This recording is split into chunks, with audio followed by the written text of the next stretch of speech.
બિસ્મિલ્લાહિર્રહમાનિર્રહીમ. अस्सलामुअलैकुम. આજે આપણે બનાવશું મટન આલુ, બકરા ઈદ સ્પેશિયલ મટન આલુ. અહીંયા આપણે કુકરમાં તેલ ગરમ કરી લઈએ અને આપણે આખા ગરમ મસાલા બધા એમાં રાખી દીધા તેલમાં. એક મોટું નંગ ડુંગળીનું રાખ્યું છે, જોઈ શકો છો. ડુંગળી આપણી થાય એટલે અહીંયા રાખશું આપણે મટનને ધોઈને સાફ કરીને. ડુંગળીને બહુ લાલ થવા નથી દેવી. આપણે મટન રાખી દીધું છે ને આપણે મિક્સ કરશું ને આમાં એક ઉછારો આવવા દઈશું.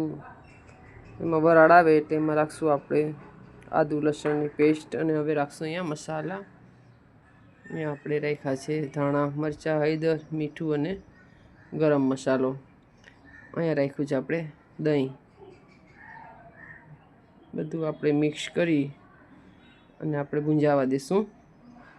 જોઈ શકો છો આપણું ભૂંજાઈ ગયું છે મટન બધું. એટલે અહીંયા રાખશું આપણે પાણી. આપણે 1 ગ્લાસ જેટલું પાણી રાખી અને 4-5 સીટી મરાવી લઈશું એટલે આપણું મટન પાકી જાય. જોઈ શકો છો આપણું મટન પાકી ગયું છે અને આપણે અહીંયા આલુ મટન બનાવવાના છે બટેટાવાળું. એટલે આપણે અહીંયા રાખશું હવે બટેટા આલુ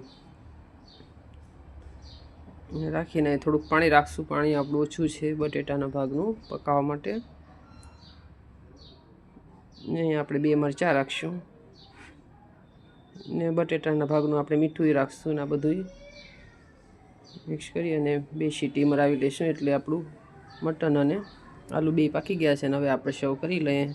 જોઈ શકો છો તૈયાર છે મટન આલુ બકરા ઈદ સ્પેશિયલ. જરૂરથી બનાવજો.